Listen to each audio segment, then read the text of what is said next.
Welcome to another inspirational message from Chowdean Community Church, Gateshead. For more information about Chowdean, visit www.chowdean.org.uk. We hope you enjoy the podcast.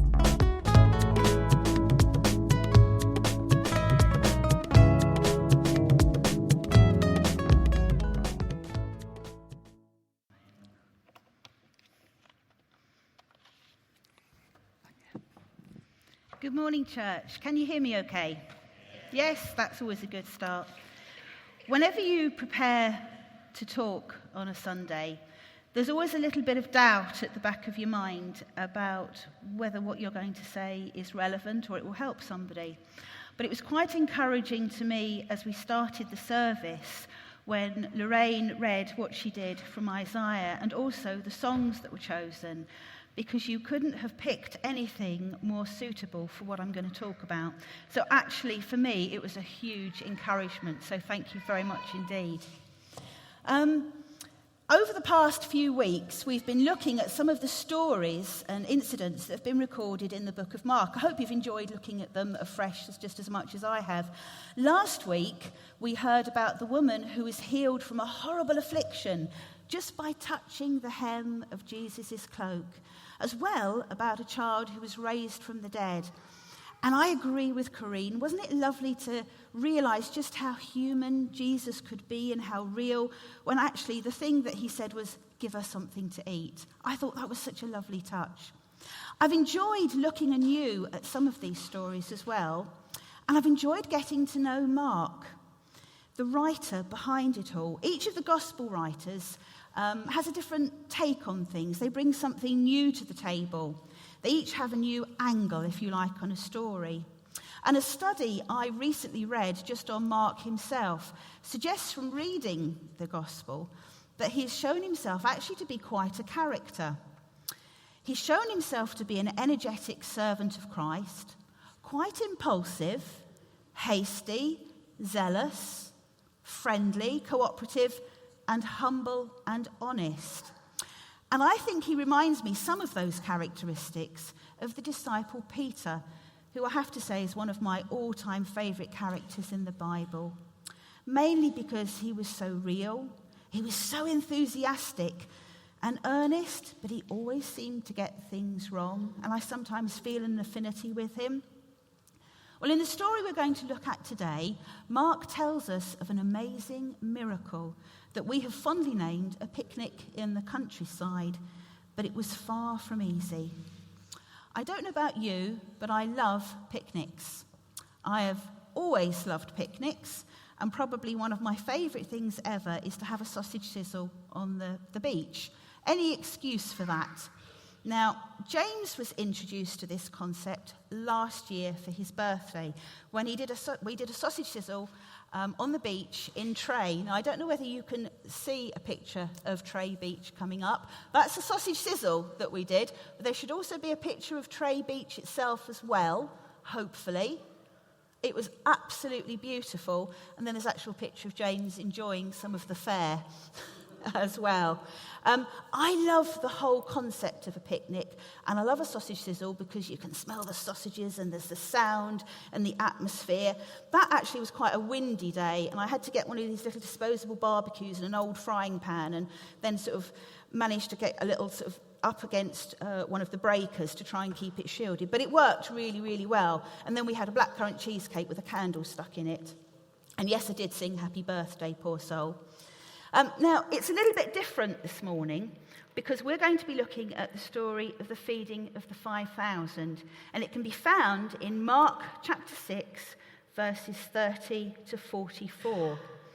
I'm going to read it, and hopefully you should be able to follow it along on the screen behind me. The apostles gathered around Jesus and reported to him all that they had done and taught.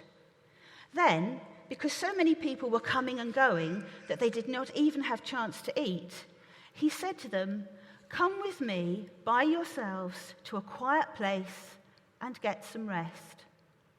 So they went away by themselves in a boat to a solitary place. But many who saw them leaving recognized them and ran on foot from all the towns and got there ahead of them. When Jesus landed and saw a large crowd, he had compassion on them, because they were like sheep without a shepherd. So he began teaching them many things. By this time it was late in the day, so his disciples came to him. "This is a remote place," they said, "and it's already very late. Send the people away so they can go to the surrounding countryside and villages and buy themselves something to eat." But he answered, "You give them something to eat." They said to him, "That would take more than half a year's wages. Are we to go and spend that much on bread and give it to them to eat?" "How many loaves do you have?" he asked. "Go and see." When they found out, they said, 5 and 2 fish. Then Jesus directed them to have all the people sit down in groups on the green grass. So they sat down in groups of hundreds and 50s. Taking the 5 loaves and the 2 fish and looking up to heaven, he gave thanks and broke the loaves. Then he gave them to his disciples to distribute to the people. He also divided the 2 fish among them all. They all ate and were satisfied. And the disciples picked up 12 basketfuls of broken pieces of bread and fish. The number of the men who had eaten was 5,000.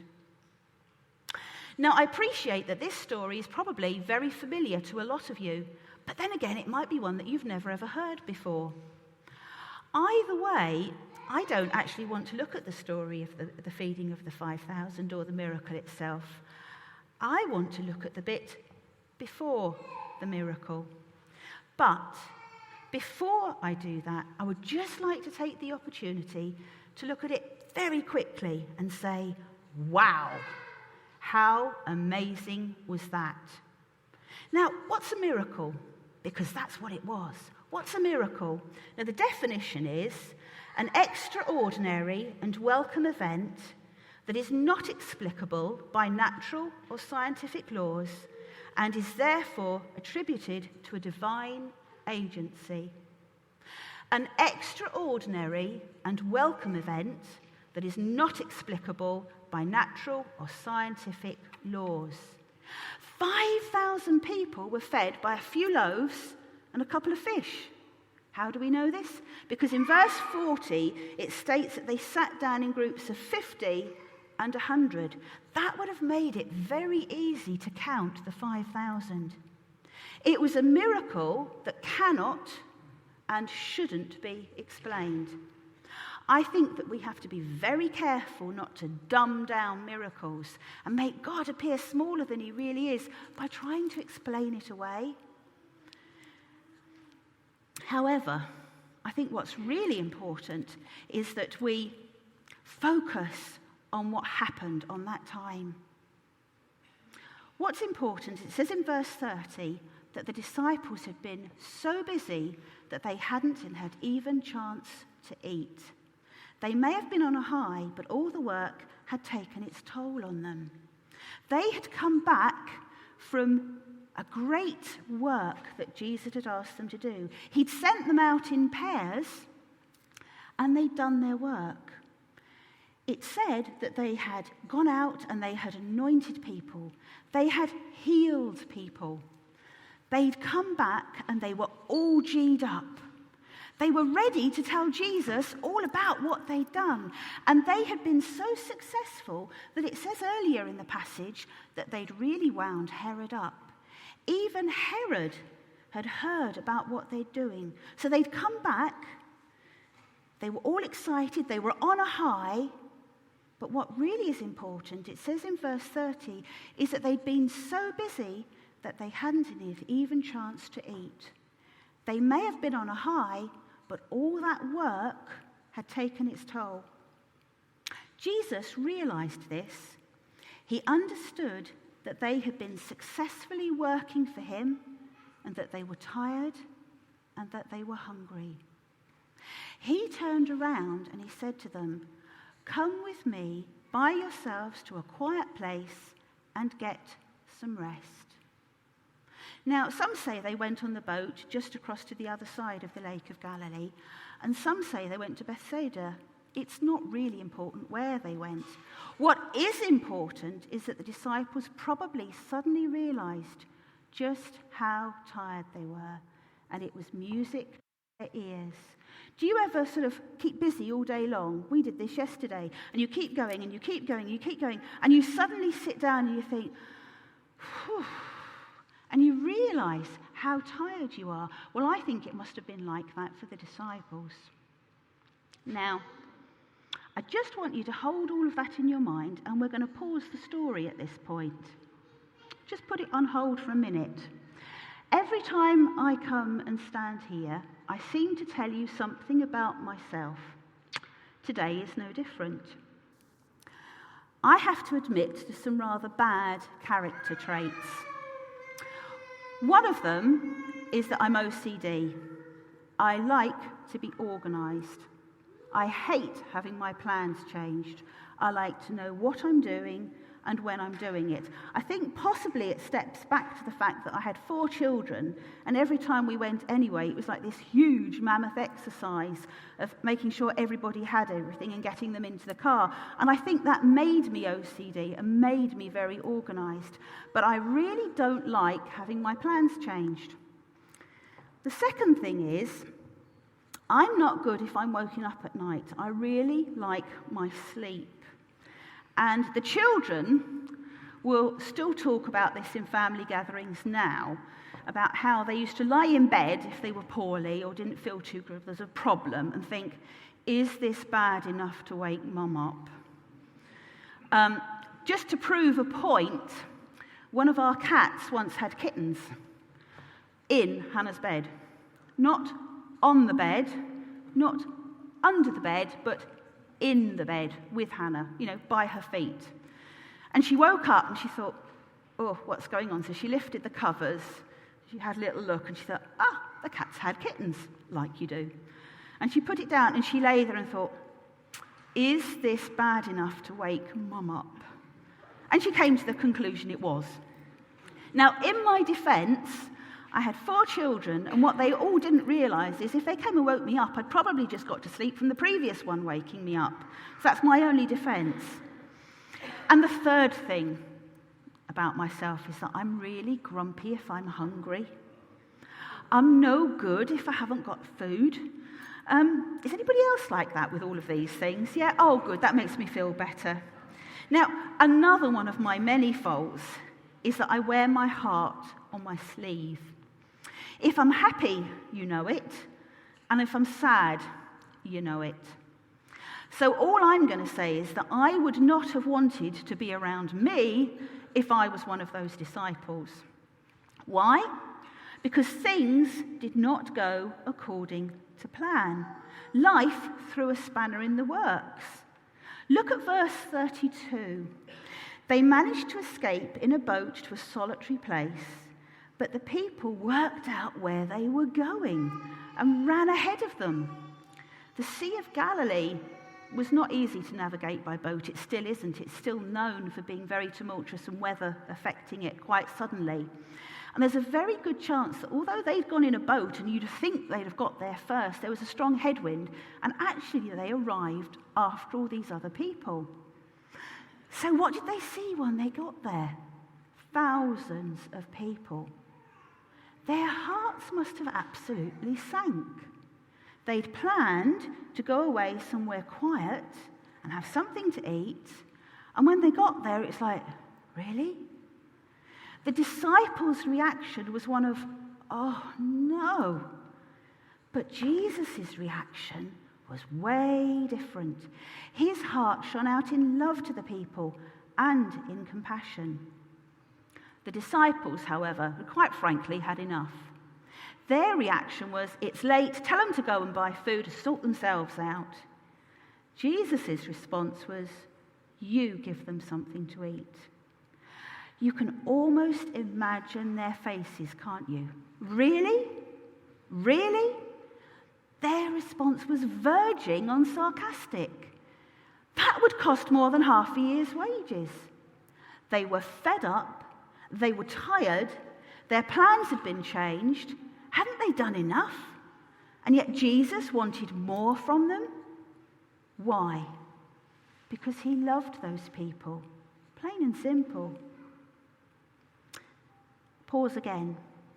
A little while back I said I was OCD and I didn't like having my plans being changed. Well, it's true, I am. I like things very organised. Always have done. Well, last year I had a day when my best laid plans were changed. And do you know what was worse? I had to eat fish. Nothing I better explain here. Last March, James and I went to Gloucester, and we went to Gloucester Baptist Church on the Sunday morning. We'd planned to go there to the service, and then I'd made lots and lots of plans for the rest of the day. I had it all mapped out. We were going to go and visit these beautiful caves afterwards. I'd heard all about them, and I was really excited, and I really, really wanted to go and do it. They promised to be really stunning, and I wanted to make a day of it. Anyway, we arrived at the church, and I said to James, before we went into the church, I know some friends here. I've known them since I was about 12, 13, and they come to this church. I have a strong suspicion when they see me, they will say, oh, come back and have some lunch. You're away from home. Come back and have some lunch. They were a lovely elderly couple. Let's say very kindly, but we've got plans, and we're going to go and do this. Now, do you ever have moments where in your head you say no, but by the time it's coming out your mouth, you're saying yes? Yeah? Well, yeah, you guessed it, didn't you? That's exactly what happened. This lovely old couple saw me and immediately invited us to lunch. And well, you can guess the rest, can't you? Yes. I couldn't say no. I couldn't offend them. They were showing lovely Christian love, and it just wouldn't have been right. But you know, that wasn't the worst of it. Lunch was fish. Now, I need to explain about me and fish. I can't stand anything that does that or does that along the bottom of a seabed or a river. The smell of it, everything, the texture, I can't stand fish.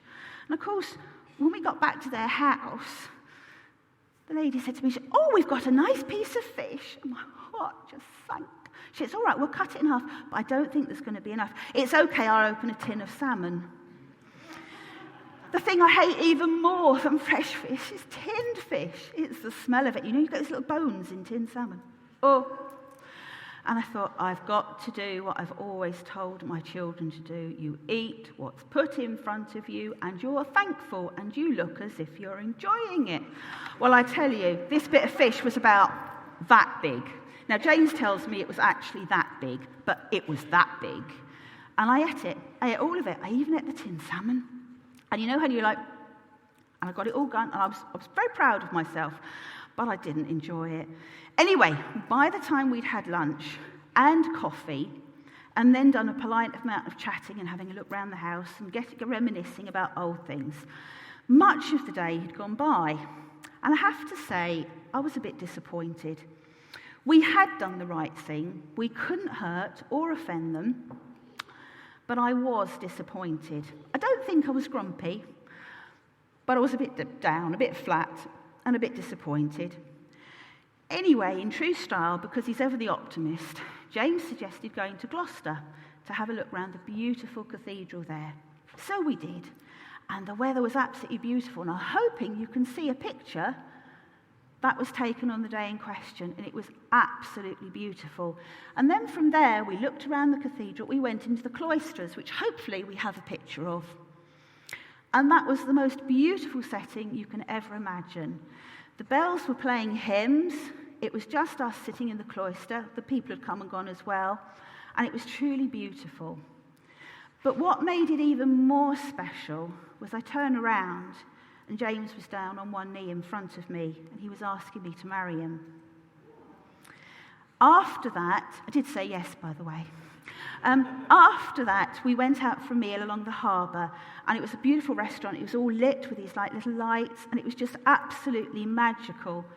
The day that I had planned had been changed, and in the end, had turned out to be one of the best days of my life, probably only beaten by my wedding day. Now, we see in this story that the disciples' plans had been changed too, and they weren't happy about it.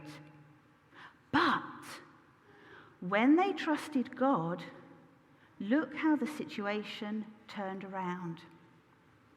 Just look at the different reactions, though, when things didn't go to plan. Look how the disciples reacted. They were cross, they were sarcastic, they were uncaring, they were selfish, and they saw the people as a nuisance. Jesus, however, was different. He was kind, he was patient, he was caring, and he wanted to provide for them. And he saw them as individuals needing help. He just didn't see the mass of 5,000 people. He saw them as individuals needing help. Now, I know that when Jesus said at the very beginning, "Follow me," to those disciples, they were signing up for the long haul of serving him, and they did that. Some of them even did that and followed him to death. But look at them in this story. Haven't you got to have a bit of sympathy for them? I do. I know what it's like. They were probably thinking, well, it's all well and good feeling sorry for these people and loving them, but what about us? Doesn't Jesus care about us too? I think if we were all honest with ourselves, wouldn't we all have felt a bit like that? Because I think I would have done. I suspect that Jesus just looked at them with a look that could pierce a soul. He did understand. He did understand. He knew that they were tired, but he wanted them to trust him. And then, all they needed would be theirs. It's the same for us when we're tired and we're worn out serving him, and we're asked to do just one more thing for him. He does understand. But look what he did for us. Is it really too much to ask? 1, he left his throne in heaven. The almighty Son of God, who sat on a throne in heaven, came to this earth as a humble servant. He lived a humble life on this earth. Look at his birth. It was in a dirty, smelly stable. He came from a throne in heaven. And he lived for others, and then he died for others. He died a horrifically painful death that we just gloss over. And he did that. Why? He did that for you, and he did that for me to save us. So I ask the question again. Is it really too much to ask? But he doesn't leave us to do this on our own, though. It says in Philippians 4, verse 19, "And my God will supply all your needs according to the riches of his glory in Christ Jesus."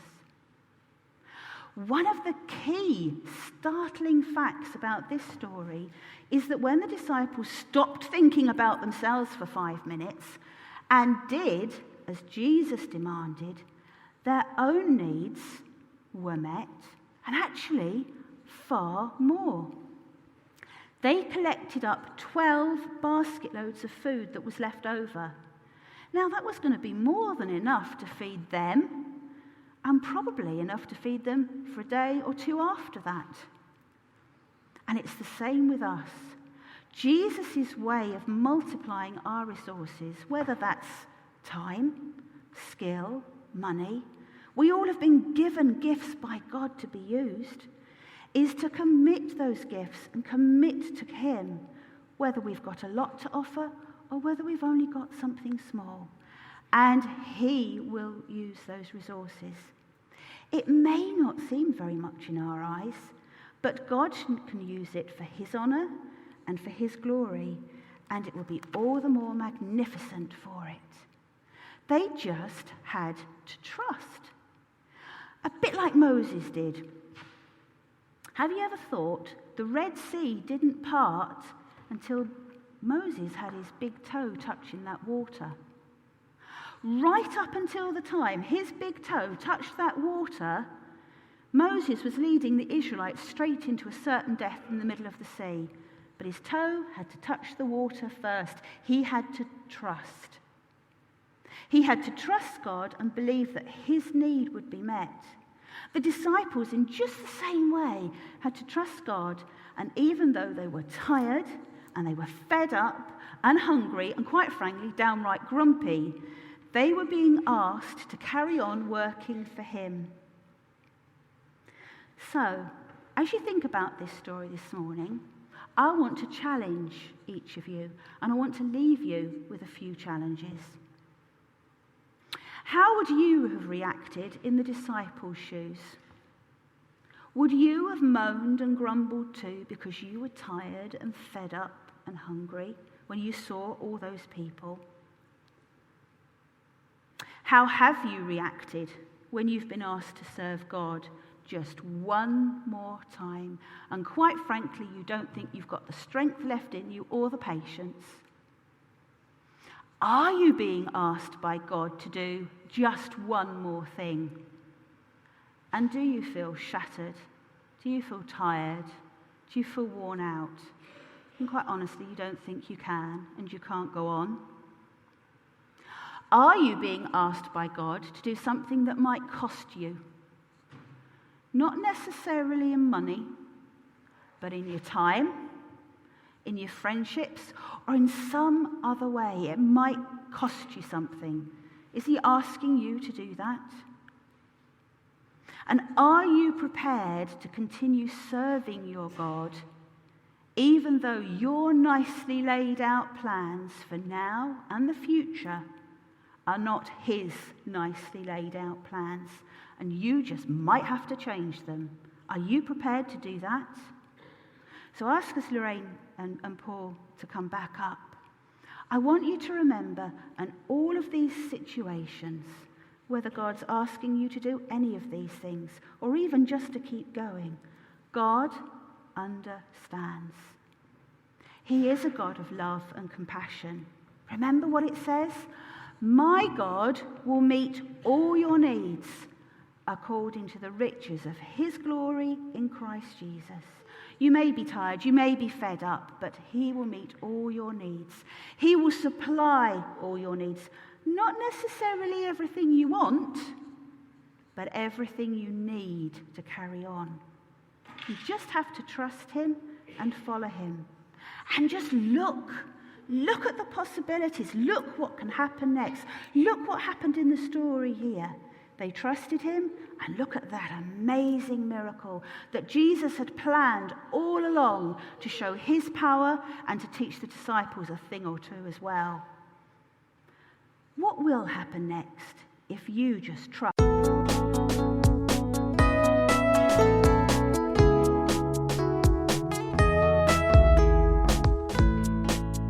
This is the end of this message.